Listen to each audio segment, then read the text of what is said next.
Desceu até a cruz. Caríssimos irmãos e irmãs, com esta celebração, nós damos início à grande semana dos cristãos, a Semana Santa, a semana mais importante para os cristãos, porque é a semana de preparação para a maior solenidade dos cristãos, que é a Santa Páscoa. E na oração coleta da missa de hoje, da missa da Paixão, sim, porque o domingo é de Ramos e da Paixão, não é apenas domingo de Ramos, é domingo de Ramos e da Paixão. Por quê? Porque o evangelho que nós proclamamos lá na praça foi o evangelho da entrada de Jesus em Jerusalém, enquanto ele é aclamado com ramos, com canto, Hosana ao filho de Davi. Mas a missa é da Paixão, porque o evangelho que nós acabamos de ouvir foi o evangelho da Paixão de nosso Senhor. E essa tradição é antiquíssima, isto é, a tradição de, no domingo anterior ao domingo de Páscoa, se proclamava o evangelho da Paixão. No domingo posterior, se proclamava o evangelho da ressurreição. Pois bem, então, no início da missa da Paixão do Senhor, nós ouvimos a oração coleta em que a nossa mãe igreja pede para nós: Deus eterno e todo-poderoso, para dar aos homens um exemplo de humildade, quisestes que o nosso Salvador se fizesse homem e morresse na cruz. Concedei-nos aprender o ensinamento da sua paixão e ressuscitar com ele na sua glória. Então nós temos aqui uma missão: aprender com Jesus na sua paixão. Nós estamos celebrando a paixão de nosso Senhor, e a melhor maneira, a maneira principal, aquela condição sem a qual nada mais valerá, é que nós nos unamos à paixão de Jesus, com a nossa paixão, que nós nos unamos ao sofrimento de Jesus, com os nossos sofrimentos, para que nós vivamos a nossa paixão, os nossos sofrimentos, da mesma maneira, com os mesmos sentimentos que Jesus viveu a sua paixão e o seu sofrimento. Esta é a condição fundamental para que eu viva bem esta grande semana que hoje se inicia e possa estar preparado espiritualmente para com ele ressuscitar na Páscoa. Senão, meus santos, vai ser apenas uma celebração para inglês ver, isto é, uma celebração exterior, uma celebração inócua, sem efeito, sem efetividade em mim. Senão, a nós nos será aplicada aquela palavra: este povo me honra com os lábios, mas o seu coração está longe de mim. Então nós não podemos, meus irmãos, ofender nosso Senhor com uma participação distante, mas precisamos participar piedosamente. Então precisamos já, desde a nossa procissão com os ramos, em que Jesus entra em Jerusalém para fazer a vontade do Pai, nós também com os nossos ramos entramos na igreja pedindo a Deus a graça de fazer a vontade do Pai, de fazer a sua vontade na nossa vida. E é por isso que nós levaremos os nossos ramos para casa, iremos colocar junto, preferencialmente junto a um crucifixo, junto a uma cruz, para lembrar que nós precisamos na nossa vida nos configurar a Cristo. É por isso que nós estamos ouvindo o evangelho da paixão e as leituras da missa da paixão, para que nós tenhamos a mesma atitude de Jesus. E eu gostaria de hoje salientar duas: obediência e sofrimento. Jesus que nos ensina a obedecer e a sofrer. Em Mateus capítulo 11, versículo 29, Jesus diz assim: aprendei de mim, que sou manso e humilde de coração. E eu gostaria que você ouvisse todas as palavras que serão ditas a partir de agora, tendo como luz, como chave interpretativa, esta frase de nosso Senhor: aprendei de mim, que sou manso e humilde de coração. Pois bem, nos versículos 4 e 5 da primeira leitura de hoje, que é o terceiro cântico do servo sofredor, a partir de hoje, nós iremos ouvir todos os 4 cânticos do servo sofredor. Na segunda-feira, nós ouviremos o primeiro cântico do servo sofredor. Na terça-feira, os cânticos do servo sofredor são trechos do livro do profeta Isaías. Então, na segunda-feira, o primeiro cântico. Na terça-feira, o segundo cântico do servo sofredor. Na quarta-feira, o terceiro cântico do servo sofredor, que é este da missa de hoje. E na sexta-feira santa, o último, o quarto cântico do servo sofredor. Aquele servo misterioso, que era a figura de Cristo, mas que deve nos iluminar também, para que nós, imitando este servo sofredor, nós imitemos o próprio Cristo na nossa vida. Pois bem, então este cântico do servo sofredor traz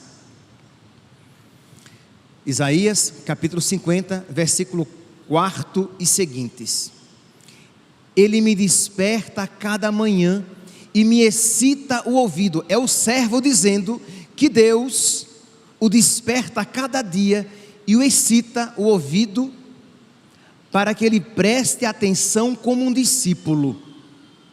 O Senhor abriu-me os ouvidos, eu não lhe resisti, nem voltei atrás.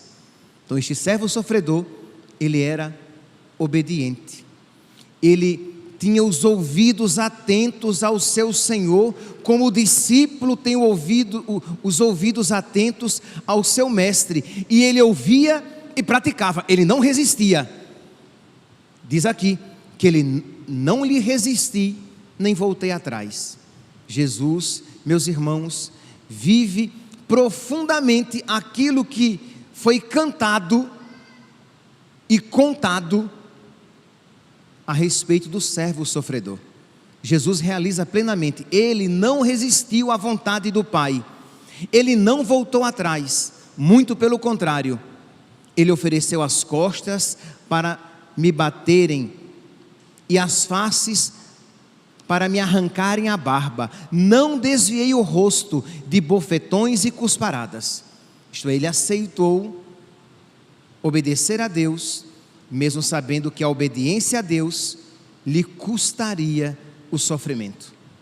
Meus irmãos, Jesus isso viveu, isso nós precisamos viver. Se Jesus não resistiu à vontade do Pai, aceitou em tudo a vontade do Pai, mesmo quando ela se lhe apresentou incompreensível, sim, a vontade do Pai se apresentou a Jesus não muito clara, não muito compreensível, ao ponto de ele, na sua humanidade, ele rezar e pedir que Deus lhe afastasse aquele cálice, que Deus lhe afastasse aquele sofrimento. Todavia, se esta for a tua vontade, faça-se. Percebe aqui, meus irmãos, o Filho de Deus, ele é um discípulo obediente. Nós cantamos por ocasião do Evangelho: salve o Cristo obediente, salve o Cristo obediente. Aprendei de mim, que sou manso e humilde de coração. O que é que Jesus, então, meus santos, quer nos ensinar a todos nós? Que nós precisamos também ser obedientes, que nós precisamos também ouvir a Deus como o discípulo ouve o seu mestre, que nós não devemos resistir a voz de Deus, nem dar um passo atrás, nem nos afastar da sua vontade. A segunda leitura de hoje, retirada da carta de São Paulo aos Filipenses, diz que Jesus Cristo, existindo em condição divina, não fez do seu ser igual a Deus uma usurpação, mas esvaziou-se a si mesmo. Isto é, ele se fez servo. Ele que é Deus, ele não é um espírito iluminado, um espírito de luz, um avatar, uma Maitreya, nada disso. Ele é Deus. Ele é a segunda pessoa da Santíssima Trindade. Deus como o Pai e o Espírito Santo. Mas não obstante, sendo Deus, ele não se apegou a isso, mas ele se esvaziou, assumindo a condição de escravo, se fez homem, tornando-se igual aos homens, fazendo-se obediente até a morte e morte de cruz. Aprendei de mim, que sou manso e humilde de coração. Jesus Cristo foi obediente, aceitando a morte e morte de cruz, porque esta foi a vontade do Pai. E repito, no início, não estava tão claro assim, de modo que ele até rezou: Pai. E diz aqui o Evangelho de São Marcos, que ele repete esta prece por 3 vezes. Vocês podem pegar o Evangelho, depois o Evangelho da Paixão, lá nos versículos 36 até o versículo 45, nós iremos encontrar Jesus que reza por 3 vezes. Diz aqui que ele começou a ficar triste e angustiado. A palavra angústia, etimologicamente, ela significa algo apertado. Então ele sentiu aquele aperto no peito, que até sufoca e dificulta a respiração. Então ele começou a ficar com medo, angustiado, e vai dizer São Lucas no seu Evangelho, ao ponto de suar sangue. Imagine aqui o sofrimento de nosso Senhor. Mas, então por 3 vezes ele reza: Pai, afasta de mim este cálice, contudo seja feita a tua vontade e não a minha. E ele então, meus irmãos, abraça a vontade de Deus. Ora, meus santos, se o nosso Mestre e Senhor isso fez, por que nós teremos a pretensão de julgar a vontade de Deus, de julgar a lei de Deus? Quantas vezes eu tenho insistido isso aqui, porque infelizmente nós sabemos que esta é a atitude espiritual de muitos cristãos católicos, isto é, eles acham que podem escolher o que vão obedecer. Quem és tu para julgar a lei de Deus? Ah, mas isso não entra na minha cabeça. Converta-se e diga: Senhor, seja feita a tua vontade, assim na terra como no céu. É um ato de humildade, meus santos. Isto é, quando nós reconhecemos Jesus como o nosso Deus, nós, ao mesmo tempo, nós estamos reconhecendo que Ele sabe o que é o melhor para nós, e de que a sua vontade, a sua lei, que ultrapassa o nosso entendimento, a sua vontade é sempre boa, mesmo que nós não compreendamos os seus desígnios para a nossa vida. Então nós humildemente dizemos: Senhor, eu não te compreendo, mas eu aceito a tua vontade e quero vivê-la. Senhor, eu não te compreendo, mas eu abraço a tua vontade, por mais que ela me custe, porque foi assim que Jesus fez. Aprendei de mim, que sou manso e humilde de coração. Nós precisamos ser verdadeiros discípulos de nosso Senhor. E aí, meus irmãos, toda revolta, toda rebeldia contra Deus cairão por terra. Por quê? Porque nós iremos sempre ter a certeza de que, mesmo que nós não compreendamos a vontade de Deus, os desígnios de Deus para a nossa vida, e nós veremos, por exemplo, Deus dizendo no Antigo Testamento: estão os meus pensamentos tão acima dos vossos, como o céu está acima da terra. E a loucura de Deus é mais sábia, vai dizer São Paulo, do que a sabedoria dos homens. Então nós, humildemente, nos colocamos no nosso lugar, com a nossa inteligência curtinha, com a nossa sabedoria apertada, e dizemos: Senhor, só Tu és Deus, se esta é a Tua vontade, faça-se. E você faz isso porque você tem os mesmos sentimentos de Cristo no seu coração. Filipenses capítulo 2, versículo 5, São Paulo diz isso para nós: tende em vós os mesmos sentimentos de Cristo. E a obediência amorosa é um desses sentimentos, é uma dessas atitudes. Expurguemos, enxotemos, exorcizemos de dentro de nós todo espírito de rebeldia, de rebelião, de desobediência, e peçamos a Deus que nos conceda a sua graça, para que nós abracemos a sua vontade, e a sua vontade toda, a sua vontade completa, porque se nós escolhemos o que vamos obedecer, no fundo nós obedecemos a nós mesmos, não é verdade? Se eu escolho o que mais me aprouver, o que se adequa à minha cabeça, quem é que no fundo é o meu Deus? Eu. Porque eu é que digo o que é bom e o que é mal, o que a mim se adequa e o que a mim não se adequa. Mas quando eu me esvazio de mim mesmo e faço a vontade de Deus, mesmo quando ela me ultrapassa tanto que eu não consigo alcançar toda a sua luz, eu estou obedecendo a um outro, como Jesus Cristo obedeceu ao Pai. Ele disse, e nós podemos dizer: meu Deus, Pai, afasta de mim este cálice. Meu Deus, não permita que isto aconteça. Meu Deus, concede-me esta graça. Meu Deus, faz com que isto que eu estou pedindo se realize. Nós podemos isso pedir, isso rezar, mas no fim de tudo nós devemos dizer: mas meu Deus, o Senhor sabe o que é o melhor para mim, que seja feita a vossa vontade, na terra, na minha vida, como ela é feita no céu. E aí você abraça a vontade de Deus, e isso é libertador.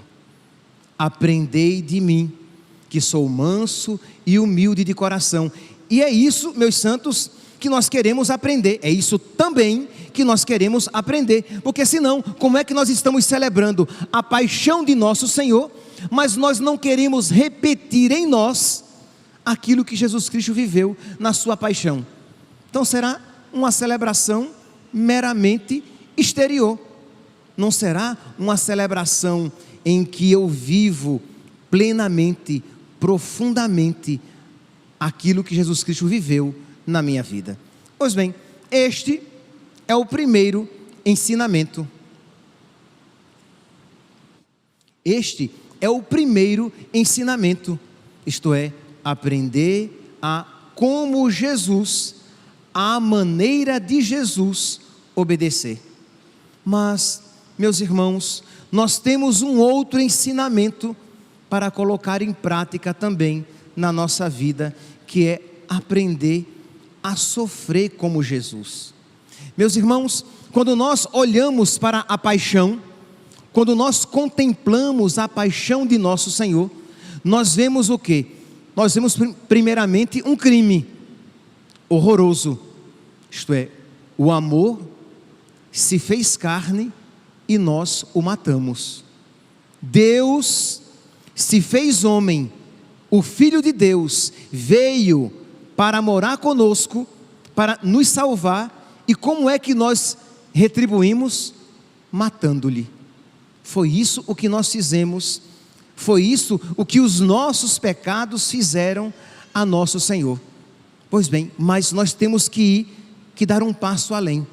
Jesus Cristo, Ele vive toda essa maldade. Isto é, na cruz pesam todos os pecados, todos os horrores. Mas Jesus não vive simplesmente como um crime, como uma desgraça, mas Ele vive isso como uma expressão de amor a Deus. Ele assume aquela maldade, aquele pecado cometido por Adão. Ele assume, isto é, na sua cruz pesava o pecado de Caim, que matou Abel. Na sua cruz pesava a maldade de Anás e Caifás. Na sua cruz pesava o pecado, a inveja dos fariseus e dos saduceus. Nós ouvimos que Jesus foi entregue por inveja. Na sua cruz pesava a maldade, a crueldade, a violência dos soldados romanos e dos soldados do templo. Mas também na sua cruz pesava a covardia, o abandono e a traição da igreja, dos seus discípulos, de Pedro, de Judas e de todos os outros que fugiram e o abandonaram sozinho. E Jesus vive tudo isso, como toma sobre si tudo isso para redimir toda essa maldade como amor. Isto é, Jesus, Ele assume esses pecados dos homens, Ele carrega sobre si os pecados dos homens para pagar com um amor maior do que todas as maldades cometidas pelos homens. E isso Ele consegue porque Ele é Deus. E tudo que Jesus Cristo faz é infinitamente maior e mais meritório do que toda a maldade humana. Então, toda essa maldade, se vocês pensarem em todos os pecados que já foram cometidos, que estão sendo cometidos e que serão ainda cometidos, o amor de nosso Senhor é um remédio para tudo isso. Por quê? Porque Ele é Deus. Não só porque Ele é Deus, mas porque Ele é homem. Ele é o Deus feito homem. E no seu coração humano, Ele nos justificou, porque Ele deu ao Pai aquilo que o Pai merecia, um amor obediente, como remédio a todo pecado que no fundo é de desobediência. Então, Jesus Cristo, Ele conseguiu satisfazer, Ele conseguiu suprir, porque um coração humano amou a Deus, obedeceu a Deus, se submeteu a Deus de uma maneira perfeitíssima, e isso é salvífico para nós. Aquilo que Jesus Cristo deu ao Pai era justo, aquilo que Jesus Cristo deu a nós é misericórdia. Ao Pai Ele amou como o Pai deveria ser amado, isso foi justiça. A nós Ele amou como nós não merecíamos ser amados, e isso foi misericórdia. E é isso também o que nós celebramos na paixão de nosso Senhor. Quando nós entramos então para celebrar a paixão, quando nós contemplamos, mesmo que velado, o crucifixo, nós estamos ali contemplando este ato de amor misericordioso e satisfatório de Deus. Isto é, que Ele nos amou com misericórdia e Ele deu a Deus aquilo que lhe era devido. Mas tem um terceiro ponto, que é este que eu gostaria de salientar brevemente, é que Jesus, Ele viveu profundamente, na sua paixão, Ele viveu profundamente as nossas misérias. Ele se fez homem. Logo, meus irmãos, Ele quis livremente sofrer as nossas angústias, as nossas necessidades, os nossos medos, as nossas limitações, as nossas fraquezas, para viver tudo aquilo de uma maneira perfeitíssima. Enquanto nós, quando sofremos, fazemos como Pedro, negamos Jesus, ou fazemos como Judas, traímos Jesus. Enquanto nós, quando sofremos, fazemos como os discípulos que fogem, ou como Pedro que segue de longe, sem querer se comprometer. Enquanto nós, quando a vontade de Deus se manifesta muito exigente, nós caímos numa frieza, quase que numa indiferença a Deus. Jesus Cristo viveu o sofrimento de uma maneira perfeitíssima, e Ele viveu o sofrimento de uma maneira como ninguém viveu, porque Ele assumiu sobre si o sofrimento da humanidade inteira, e Ele livremente quis viver o sofrimento mais profundo, ao ponto de experimentar os maiores desesperos. Nós, não sei se vocês já perceberam isso, quando a gente lê a história de um santo, por exemplo, quando a gente lê a história das santas Perpétua e Felicidade. Perpétua estava grávida, Felicidade era sua serva, e as duas foram presas porque eram cristãs, e estavam lá no calabouço, e Perpétua começou a dar à luz. Chegou a sua hora, ela tinha pedido a Deus a graça de dar à luz logo, para que ela pudesse ser lançada às feras, mas que o seu filho nascesse. Então ela começou a dar à luz, e ela gritava, como normalmente toda mulher num parto normal grita de dor, e os guardas passavam e diziam: está gritando agora, quero ver quando for lançada às feras. E ela responde: quando eu for lançada às feras, o Senhor estará comigo e me sustentará. E de fato, ela gritou na hora do parto, porque faz parte, com dor darás à luz. Mas quando ela foi lançada às feras, ela foi lançada às feras e se portou com magnanimidade, com grandeza. Você vê a história do menino São José Luiz Sanches del Rio, um menino que foi torturado e que enquanto era torturado gritava: viva Cristo Rei.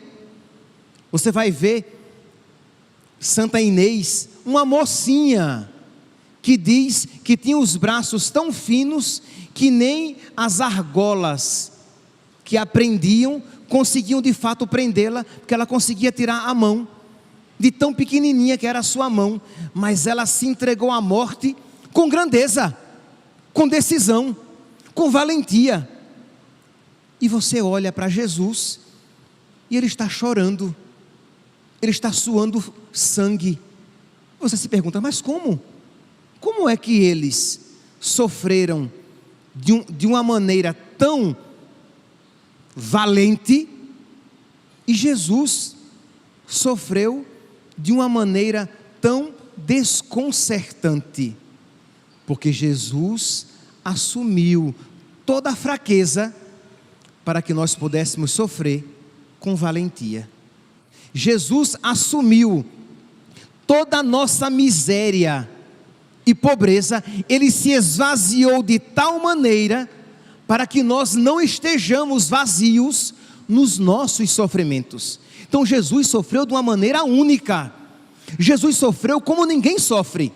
Jesus sofreu como se fosse um abandonado, embora ele sempre estivesse com Deus, e Deus sempre estivesse com ele, mas ele assumiu aquilo que psicologicamente nós somos tentados a sucumbir: a angústia, ao vazio total e completo de Deus, ao ponto de ele livremente assumir este sentimento e na cruz dizer: meu Deus, por que me abandonaste? Isto é, ele assume todo o sofrimento mais profundo de toda a humanidade, de modo que aquilo que santas Perpétua e Felicidade sofreram não se equipara ao que Jesus sofreu. elas sofreram amparadas por Deus, elas sofreram sustentadas por Deus. Aquilo que Santa Águeda, que Santa Inês, que São José Luiz Sanches del Rio e tantos outros mártires sofreram, aquilo que eles sofreram profundamente sustentados. Santo Inácio de Antioquia, caminhando para o martírio, diz: eu tenho uma voz dentro de mim, como um rio, que borbulha e diz: vem para o Pai. Então ele era profundamente sustentado por Deus, mas Jesus se esvaziou-se até mesmo deste auxílio da graça, para que com o seu esvaziamento ele nos sustentasse, com o seu esvaziamento ele nos preenchesse. É isso, meus santos, o que nós contemplamos, este tão grande amor de nosso Senhor. E mesmo no profundo vazio, na profunda escuridão, na aparente, mas sentida e experimentada ausência de Deus, ele vai dizer também: Pai, em tuas mãos entrego o meu espírito. Na escuridão, quando ele não sentia absolutamente mais nada da presença de Deus, ele vai dizer na certeza: Pai, em tuas mãos eu entrego o meu espírito. E com isso, meus irmãos, ele nos ensina a sofrer com confiança, a sofrer com esperança, e nos convida a unir o nosso sofrimento ao dele, e aí o nosso sofrimento ganha um valor infinito. Quando nós, com as nossas lágrimas, e aí que cada um aqui pense nos seus problemas, com as suas lágrimas, os seus problemas, as suas frustrações. Quem é aqui? Quem aqui, misericórdia, quem aqui pode dizer que todos os seus sonhos foram realizados? Sempre existe algo que ficou apenas na expectativa, que não se realizou. Quem aqui pode dizer que nunca experimentou frustração? Quem aqui pode dizer que não tem uma cruz que deve carregá-la a cada dia? Quem aqui não pode dizer que está sofrendo com algo, ou na sua carne, ou na carne de uma pessoa querida? Um sofrimento, uma desilusão, um sofrimento moral, um sofrimento físico, uma desilusão amorosa, uma tragédia na família. Todos nós temos algo semelhante, e nós podemos e devemos unir isso ao sofrimento de Cristo na cruz, para que isso ganhe um valor infinito, um valor espiritual, e para que, sofrendo com Cristo, o nosso sofrimento seja também redentor. Para que, sofrendo com Cristo, nós digamos também: Pai, em tuas mãos eu entrego o meu espírito. E para que, sofrendo com Cristo, nós nunca nos revoltemos quando não compreendermos os desígnios de Deus, mas como um Cristo, nós digamos também: seja feita a vossa vontade, assim na terra como no céu. Louvado seja nosso Senhor Jesus Cristo, para sempre seja louvado.